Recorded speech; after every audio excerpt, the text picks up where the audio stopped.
Karnival Kerjaya My Future Jobs dijangka akan terus mengurangkan kadar pengangguran. Pada masa yang sama, pelancaran skim keselamatan sosial suri rumah juga adalah langkah kerajaan dalam mewujudkan kebajikan sosial bagi golongan suri rumah.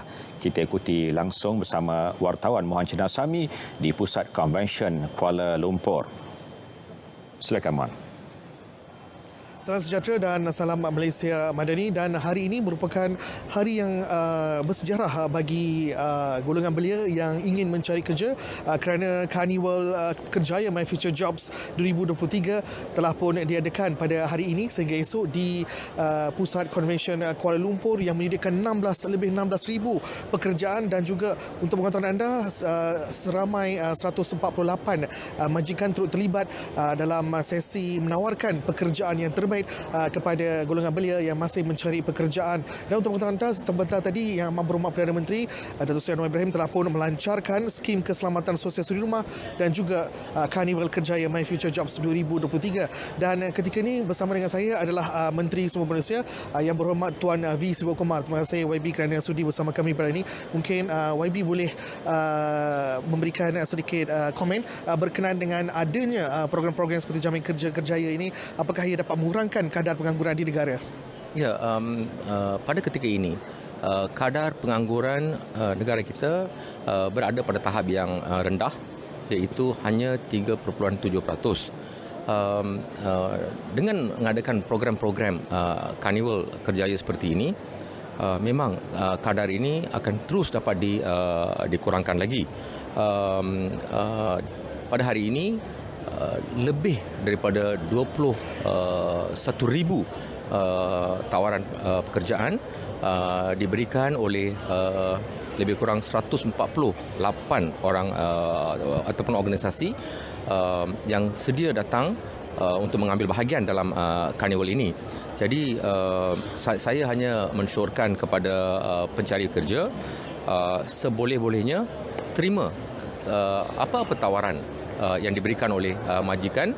Sekurang-kurangnya ini adalah untuk menimba pengalaman, dan mereka boleh gunakan pengalaman ini untuk mencari pekerjaan yang lebih baik pada masa hadapan.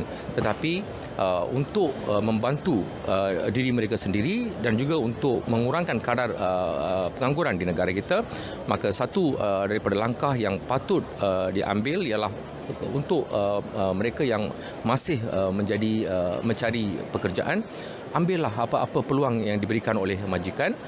Ini akan sedikit sebanyak akan membantu mereka sekurang-kurangnya untuk menimba ilmu dan juga menimba pengalaman. Baik YB, hari ini juga telah lancarkan skim keselamatan sosial untuk suri rumah. Jadi sejauh manakah ia boleh membantu golongan suri rumah, terutamanya yang mempunyai masalah daripada aspek pendapatan dan sebagainya? Sehingga sekarang kalau kita lihat, memang suri rumah mereka tidak diiktiraf sebagai mereka juga membuat kerja.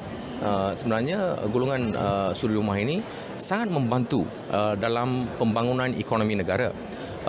Suami ataupun abang ataupun ayah, mereka keluar untuk mencari rezeki untuk keluarga.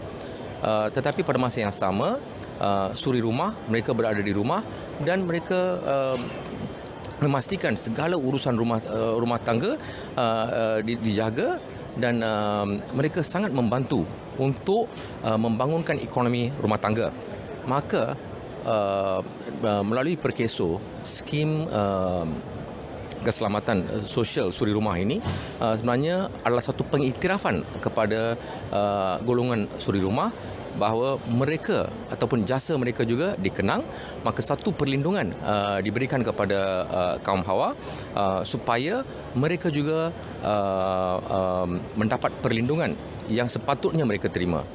Dan ini juga akan membantu bukan saja sekadar mendapat perlindungan, tetapi pada masa hadapan ia juga akan menjadi satu bentuk kebajikan, terutamanya apabila berlaku kemalangan ataupun mereka menjadi uzur ataupun pencarum meninggal dunia. Jadi ini akan membantu keluarga tersebut. Baik, terima kasih YB. Ini merupakan inisiatif yang terbaik daripada Kementerian Sumber Manusia. Baik, terima kasih sekali lagi YB. Dan kepada anda yang sedang mencari pekerjaan, anda dialu-alukan untuk datang ke Pusat Convention Kuala Lumpur. Pastikan anda membawa resume anda dan dokumen-dokumen peribadi anda untuk melihat sendiri kelayakan anda untuk mendapat pekerjaan yang sesuai dengan anda di lokasi ini. Dan ingat, hari terakhir adalah pada keesokan hari, iaitu jam 9 pagi sehingga jam 5 petang akan dibuka pusat jana kerjaya ini ataupun kaunter My Future Jobs. Dan selain itu, kepada suri rumah, anda boleh merujuk kepada laman Sesawang Perkeso untuk mendapatkan info berkenaan dengan insentif yang telah ditawarkan kepada golongan suri rumah. Sekian sahaja laporan saya. Kita kembali ke Angkasa Puri. Baik, terima kasih Mohan.